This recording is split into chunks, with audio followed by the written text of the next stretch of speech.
नमस्कार, मैं हूं वाजिद कुरैशी। एसएमडी न्यूज़ में आपका स्वागत है। आइए नज़र डालते हैं आज की कुछ खास खबरों पर। महामंडलेश्वर स्वामी वैराग्यनंदन गिरी महाराज मिर्ची बाबा ने बीती रात ग्वालियर में उनके आश्रम के पास कुछ नकामपोश लोगों द्वारा उनके वाहन पर हमला करने की शिकायत पुलिस में की है। मिर्ची बाबा की शिकायत पर पुलिस ने मामला दर्ज कर लिया है। उधर मिर्ची बाबा ने प्रेस कॉन्फ्रेंस कर कहा है कि मैं अपने हमले और मौत से नहीं डरता। जब तक जान है हमेशा गौ माता के लिए आवाज़ उठाता रहूँगा।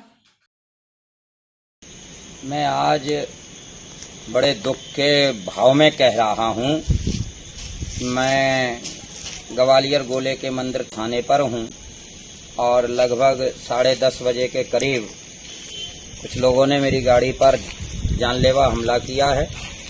अभी रात 12 बजे मैं FIR करके थाने के बाहर निकला हूँ और कल मैं इस विषय को लेकर के एक पत्रकार वार्तालाप करूंगा कि भारत के संतों पर हमला होगा तो देश का क्या होगा। जय हिंद, जय भारत। माता घोषित करिए। और आज हमारी चाहते हैं कि कोई भी बाबा आवाज उठाए तो उसे मार दिया जाए या डरा दिया जाए। ग्वालियर में हमला क्या, दुनिया में हमला कराया जाए, लेकिन मैं आवाज उठाता रहूंगा, हमेशा उठाता रहूंगा। लेकिन केवल इतना कहूंगा कि रात में अगर मैं भागा नहीं होता तो पाल्दा कांड में जैसे संतों की हत्या हुई ऐसे ही भारत का एक सन्यासी और खो दिया होता। इस भाजपा की करतूतें और करनी में बहुत अंतर है। जय श्री राम। गोपाल, देखिए, मैं हमेशा से गौ माता के लिए आवाज उठाता रहा हूं और गौओं की लड़ाई में हमेशा से लड़ रहा हूँ और लड़ूंगा। मैं ग्वालियर आने से पहले SP जी को फ़ोन करके सूचना की। मैंने कहा मैं 3 दिवसीय ग्वालियर के प्रवास पे रहूँगा। SP जी ने मुझे कहा मैं सुरक्षा दूंगा, उसके बाद कोई सुरक्षा मुझे नहीं भेजी और मैं जड़ेरुआ आश्रम पे कल रात 10:30 बजे गया।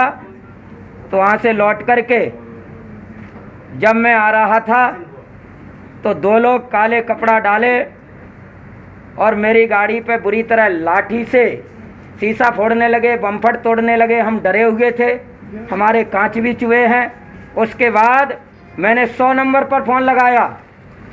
100 नंबर के फ़ोन के बाद में फिर मैंने थाने फ़ोन लगाया, कंट्रोल रूम फ़ोन लगाया और ये सारे फ़ोन लगाने के बाद में गोले के मंदिर की कुछ पुलिस वहां पहुंची थी और रात में मैंने FIR दर्ज कराई है। क्या आपके साथ सुरक्षा गार्ड नहीं था क्या? जब सुरक्षा दी नहीं है तो सुरक्षा होगी कैसे?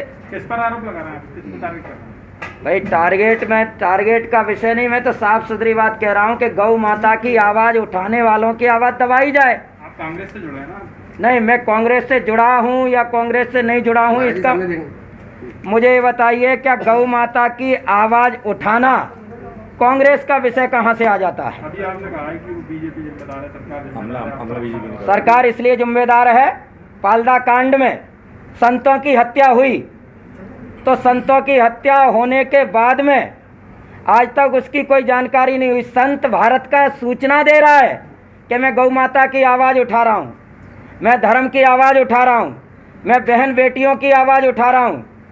तो क्या ये शास्त्र कहता है धर्म गुरुओं की सुरक्षा न दी जाए? या शिवराज सिंह चौहान इतने असमर्थ हो गए हैं कि संतों को सुरक्षा नहीं दे सकते हैं? भाजपा और कांग्रेस का इसमें कोई विषय नहीं है।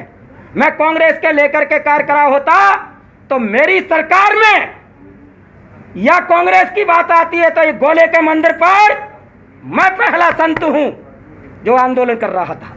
इसमें कांग्रेस और बीजेपी की बात आती है, लेकिन संतों की सुरक्षा करने वाले शिवराज सिंह चौहान साबित करें कि गौ माता की रक्षा करने वाले संतों को सुरक्षा देने के लिए ही कार्यक्रम किया। और वहां से जब मैं यहाँ ग्वालियर प्रवास पे आ रहा था, जड़ेरुआ एक आश्रम है, से जब मैं लौट के आ रहा तो मोटरसाइकिल पे लोग कपड़ा डाले और मेरी गाड़ी पे लाठियों से हमला किया, मेरे से तोड़ दिया गया और जाते समय ये भी बोला कि ग्वालियर में क्या संपूर्ण भारतवर्ष में कहीं भी आपकी आवाज़ उठाई हुई हमने देख ली तो हम जान से मार। जो मैंने बताया वावे करके आज की स्थिति में गऊओं के लिए मैं हमेशा से आवाज़ उठा रहा हूँ और उठाता रहूँगा। अर्थात इसलिए ये जो हमले किए जा रहे हैं तो भाजपा सरकार में आज साधु संत भी सुरक्षित नहीं है, लेकिन मैं चंबल की माटी का एक भारत का सपूत सन्यासी हूँ। ये हमले कराने से क्या है, मैं तो कहना चाहता हूँ कि सीधी गोली मरवा दी जाए, उसके बाद भी मैं नियंत्रण गौ माता के लिए आवाज़ इसी प्रकार बुलंद करता रहा। अगर आपको हमारा चैनल पसंद आया हो तो हमारे चैनल को लाइक करें, शेयर करें और सब्सक्राइब करें।